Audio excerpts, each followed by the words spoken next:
Right. Hey everyone, I'm Klloo. So, let's go over the next 5 months of FAB, right? That's what's been revealed so far, April through to August, and then maybe a little bit of speculating for September, but when it comes to the end of the year, we're still in the dark. We didn't quite get the roadmap we were maybe expecting, given, previous keynote speeches, but still, the information we did get is juicy enough. So, coming in April, or rather this week, is the Armory Deck for Maxx Nitro. The full deck list has been revealed. Then in May, we have our Armory Deck Gravy Bones, along with our pre-release of High Seas, and then the release of High Seas in June, followed by an IRA Armory Deck, July, and August, our Mastery Pack for Guardian, along with Smash Palace as sort of, again, the way I like to phrase it, the round-the-table product to Bright Lights is Smash Palace to Mastery Pack Guardian.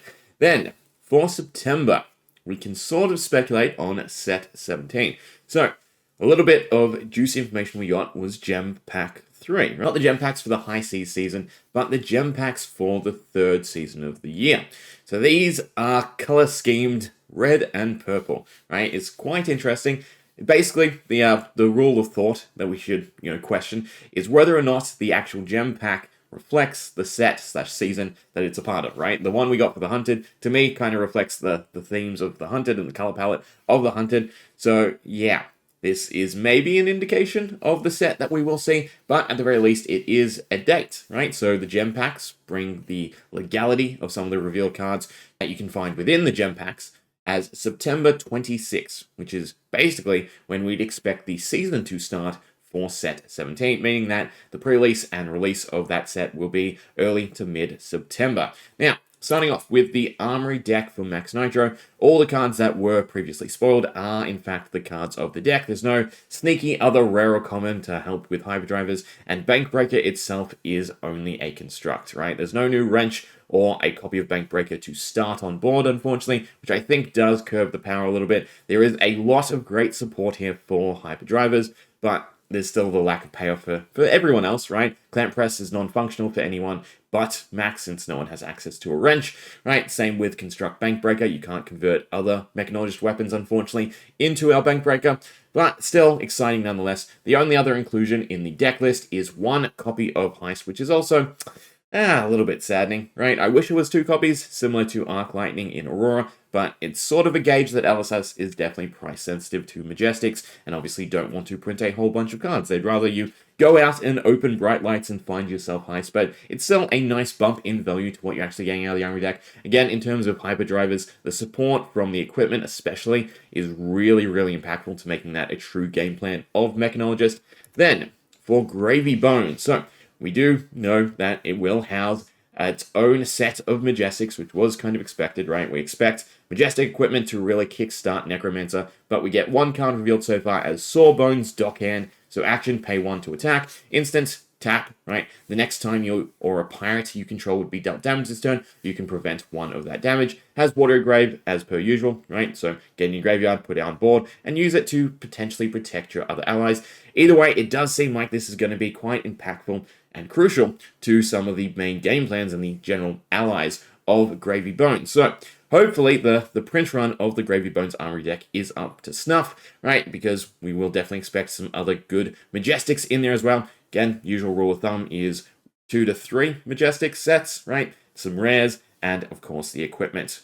Now, for High Seas, a lot has been revealed, and again, if you didn't know, this is a one and done print run, along with a very, very exciting chase by way of the treasure packs.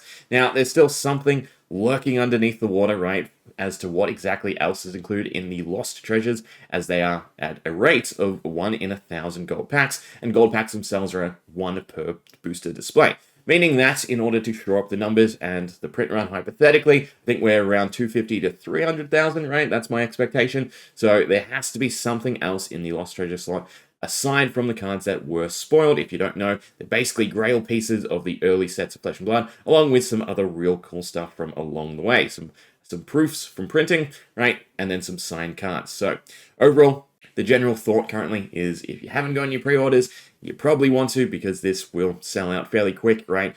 Again, from the development side, this has already been in production, similar to the Hunted, so all the latest boom and growth that LSS has seen within the game, the community, can't be accounted for. So if the Hunted is already a bit rough, right? These seas are really going to be choppy.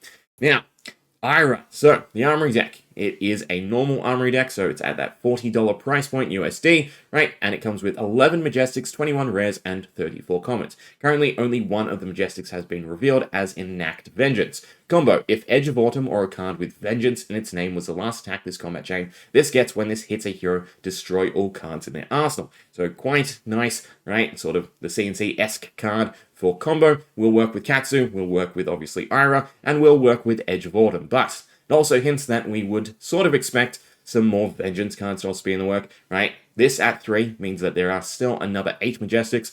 Take off 4 for the equipment, leaves us with probably another playset, and then one potential maybe specialization, legendary type card, or legendary keyword card, right? Or a useful reprint. So either way, the Ira deck does look exciting if you're a real big fan of Ninja. Generally speaking, Ira in her sense is a very basic Ninja, meaning that a lot of the cards do generally translate to everyone else. So the new equipment pieces especially will be quite exciting to see.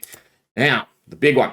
Mastery Pack Guardian coming in August. So it is a Guardian focus set, or rather I should say a Velda focus set. So this is going to be the main way to get Velda outside of her promos, as well as a bunch of new Guardian support. It's a 130 card set, each pack contains 13 cards, and 12 packs per display, so it is essentially half a normal booster set. Set size is half that, and the amount of packs per display is half that as well. Now it's 8 displays per case, so we would probably expect this to be just priced similarly by stores as the normal case value of a current set, right? Even though there is that slight difference of around $5 USD, but I don't think that's too rough. Again, depending on the rarity, unless LSS has really tweaked things and made it a lot harder to get the chase elements of the Mastery Pack, I'd honestly just expect this to act like any other set, and in terms of collecting, just half the amount is required, hopefully. Now, it is designed for crack shuffle play, but every matchup will basically be a mirror matchup between you and Velda. Although, to go along with that, there are a lot of Guardian-focused cards specifically designed to just interact between you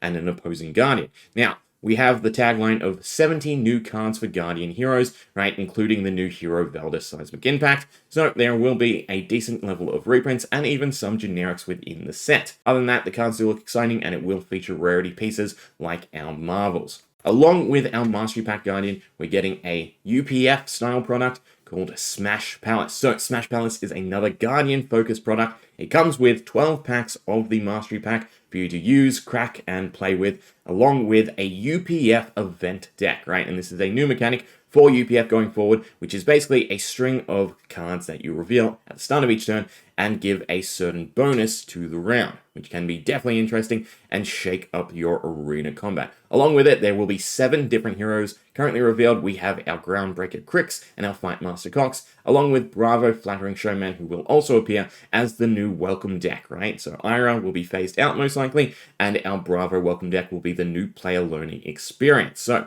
altogether, this is a solid product. It comes with some goodies, a nice little rulebook, as well as what looks to be plastic tokens to represent a lot of the different things in play, from damage to resources to destroying your opponent's equipment, Seismic Surge, and even Crush and Dominate, right? So, very, very exciting. Personally, my big hope is that the box does accommodate the crack shuffle play element a little bit, right? There is a nice little case that appears for the event deck. I'm hoping that there's a few more of them to go around to basically create a pod experience after you have done the initial crack shuffle play. Because once you've used the packs, if it's not really explained, it can be a bit of a rough product for new players to then be able to reuse over and over as essentially a board game. Now, in terms of the fact that it does rely on crack shuffle play, it means that you will have a very varied experience every time you partake in Smash Palace if you are using the packs from the box. While this means you can find, obviously, the rarity pieces of the Mastery product, it does also mean that, well, the quality of play will just depend on how tightly the set is designed.